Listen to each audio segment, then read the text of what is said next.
नमस्कार दोस्तों, मैं वेदांत गोयल आपके समक्ष हमारी संस्कृत पाठ्य पुस्तक मंथन भाग 2 का 12वां अध्याय प्रस्तुत करने जा रहा हूँ। मुझे आशा है कि आपने पाठ 1 से पाठ 11 तक मेरी वीडियो द्वारा पूर्ण कर लिया होगा। चलिए पाठ 12 आरंभ करते हैं।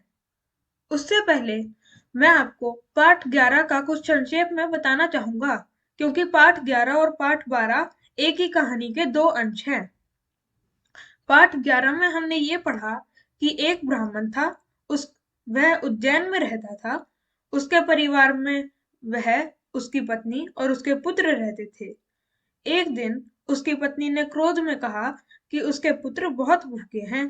तो ब्राह्मण गांव से बाहर गया और जंगल में गया। वहां पे उसको एक कुआं मिला।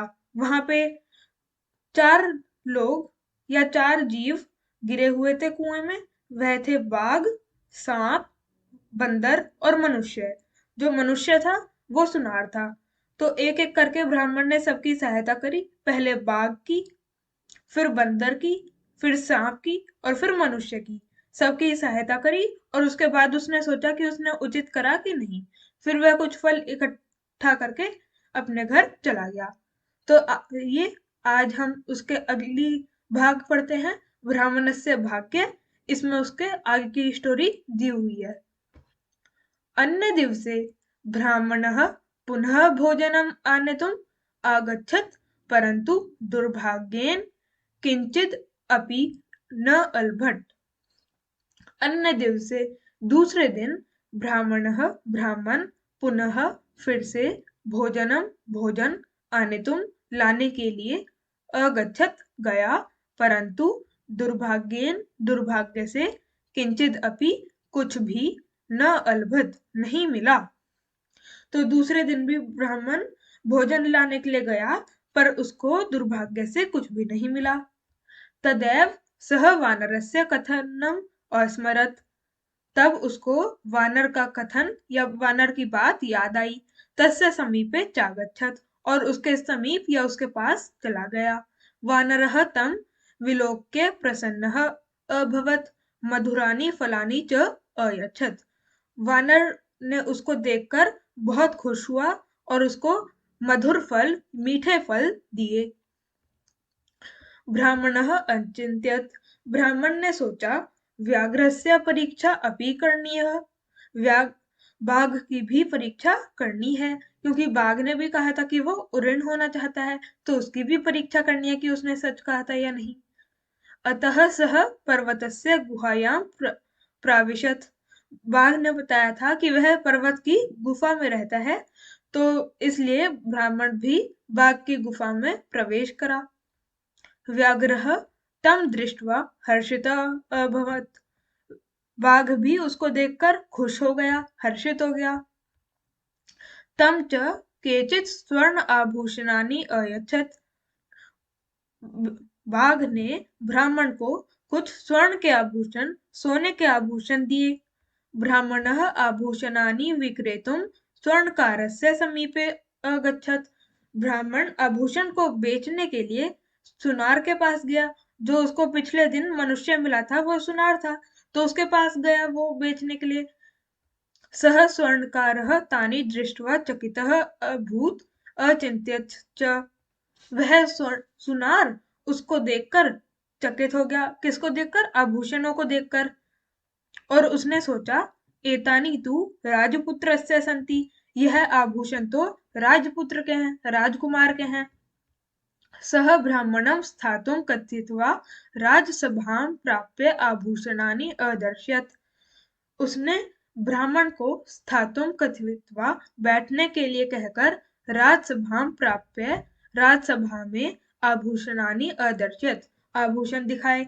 उसने ब्राह्मण को बैठने के लिए कह दिया उसके घर पर, और ब्राह्मण को बैठने के लिए कहकर वह खुद चला गया राजसभा में आभूषण को दिखाने के लिए। राजा अपृच्छत। राजा ने पूछा, एतानि तु मम मृत पुत्रस्य सन्ति, तव समीपे कथम। यह तो मेरे मरे हुए पुत्र के हैं, तव समीपे कथम, तुम्हारे पास कैसे? स्वर्णकारः उत्तरत। स्वर्णकार ने, सुनार ने उत्तर दिया, एकः ब्राह्मणः मम समीपे विक्रेतुम् अन्यत्।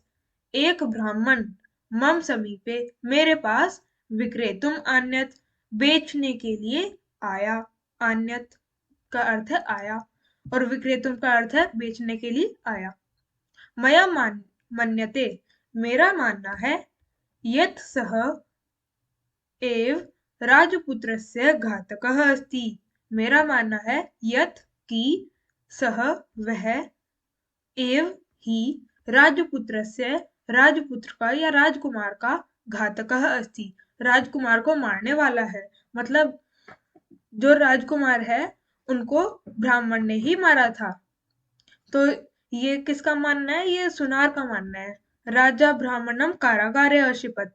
राजा ने ब्राह्मण को कारागार में या जेल में डाल दिया। आगे देखते हैं।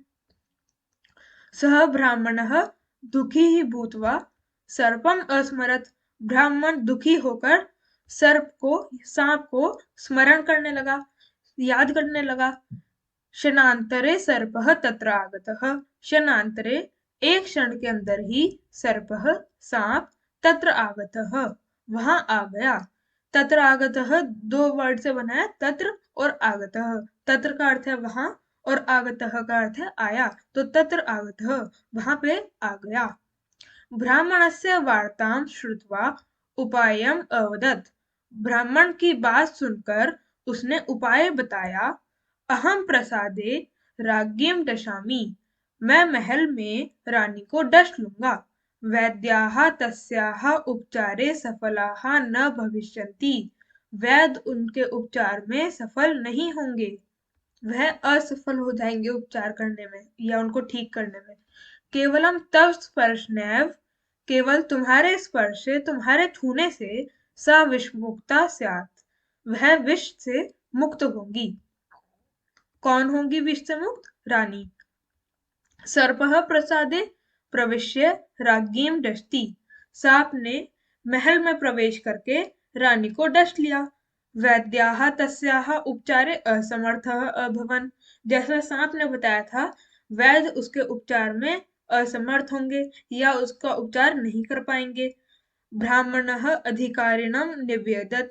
जो जेल के बाहर अधिकारी खड़े होते हैं उनसे ब्राह्मण ने निवेदन किया। अहम तस्याः उपचारे समर्थः अस्मि। मैं उनके उपचार में समर्थ हूँ। मैं उनका उपचार कर सकता हूँ। अधिकारिणः तं नीत्वा राज्ञं समक्षे अगच्छन्। अधिकारी ने उसको राजा के समक्ष ले गया। राजाज्ञा ब्राह्मणः राज्ञीम् अस्पर्शत स च विषमुक्ता जाता। राजा की आज्ञा से ब्राह्मण ने रानी को स्पर्श किया, छुआ और वह विष मुक्त हो गई। राजा अतीव प्रसन्नः अभवत्। राजा बहुत खुश हुए। राजा ब्राह्मणस्य सत्कारम् अकरोत्। राजा ने ब्राह्मण का सत्कार करा। ब्राह्मणः तं सर्पवानरव्याघ्रस्य अनुभवं वदित्वा सर्वमेव सत्यम् अवदत्। ब्राह्मण ने उनको सांप, बंदर और बाघ के अनुभव के बारे में सब कुछ सच सच बता दिया। सह राजा ब्राह्मणं विपुलं धनं दत्वा गृहं प्रेषितः। राजा ने ब्राह्मण को बहुत सारा धन देकर घर भेज दिया। असत्यवादी स्वर्णकारम च कारागारे अक्षिपत। और झूठे सुनार को राजा ने कारागार में या जेल में डाल दिया। तो ब्राह्मण ने सब कुछ सच सच बता दिया राजा को। तो सुनार को राजा ने जो झूठ बोल रहा था उसको कारागार में डाल दिया। धन्यवाद।